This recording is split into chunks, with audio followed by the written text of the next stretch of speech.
Hi guys, welcome to my channel. In this video we are going to talk about inflation, what it is and how it impacts your finances. The rate of growth in the cost of life, consumer goods, and services is known as inflation.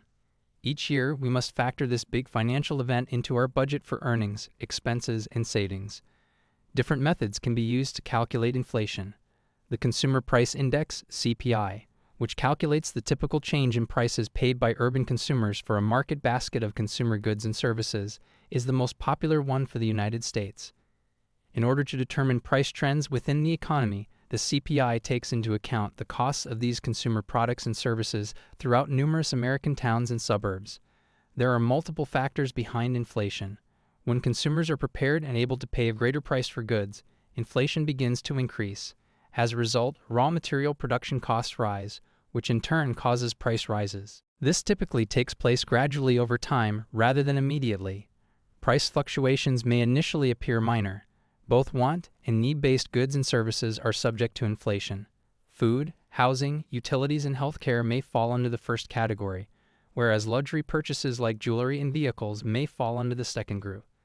Let's talk about demand pull inflation. It happens when the overall demand for consumer products and services expands quickly, pushing up the costs of such goods and services.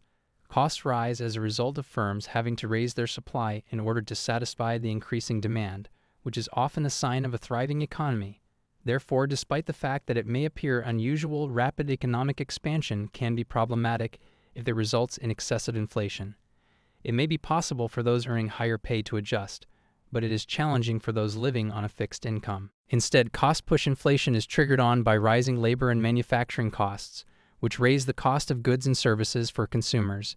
Payroll and raw materials may be included in the cost of production. The supply of goods and services declines as a result of the higher manufacturing costs, while demand is unchanged. When prices for the finished good or service go up, consumers pay the higher production costs. Something else to talk about is the housing market inflation. It's a result of rising housing demand in an expanding economy. The housing market has recently experienced volatility, just like the stock market. Buyers should anticipate an increase in home prices as more customers pursue equity through homeownership. The same is true for auxiliary building materials like wood, steel, etc. Inflation is monitored by the American Federal Reserve, other central banks, and their economists. The Federal Reserve, also known as the Fed, monitors price increases and their rates in order to change the nation's monetary policy in order to combat inflation, with an inflation target of roughly 2%. To put it another way, economists carefully consider the percentage change in prices and modify rates in an effort to increase price stability. They can only hope that rate adjustments will trigger this because they are unable to fix pricing themselves. Because money earned and saved loses value over time, inflation can worry consumers. As a result, people's purchasing power decreases. So why is inflation increasing? One of the reasons of inflation is significant worldwide events. For instance, a sporadic surge was brought on by the COVID-19 pandemic. Early on in the epidemic, consumer demand was low, but it has subsequently increased, especially as more people shop online. A supply chain crisis results from this rise in demand because shipping ports are congested and warehouses are overflowing with items that need to be delivered. This indicates that there are stock shortages.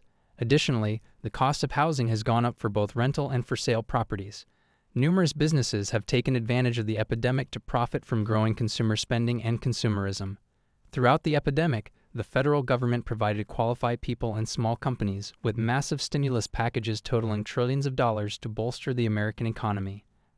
The Federal Reserve then lowered its interest rates and began to purchase bonds. Consumer prices and the cost of living are both impacted by inflation. Prices for consumer goods and services like food, energy, healthcare, and real estate rise along with inflation. Given that many families set aside a sizable percentage of their income for these necessities, rising prices for products and services may cause consumers to spend less. The overall effect of inflation on salaries is one way to measure it. Unfortunately, wages have not kept up with inflation even though several industries, including the hotel industry, are showing signs of a sluggish but steady recovery from the losses caused by the pandemic. Before we wrap up, if you enjoyed this video, please make sure to hit that like button and share it with your friends and family who might also find it helpful. Your support means a lot to us and helps us continue creating content like this. If you haven't already, don't forget to subscribe to our channel and click the notification bell so you never miss out on our latest videos covering a wide range of topics related to investing, personal finance, and more. If you have any questions or suggestions for future video topics, please leave a comment down below. We love hearing from you and always appreciate your feedback. Once again, thank you so much for watching, and we'll see you in the next video, and we wish you the best in your wealth building journey.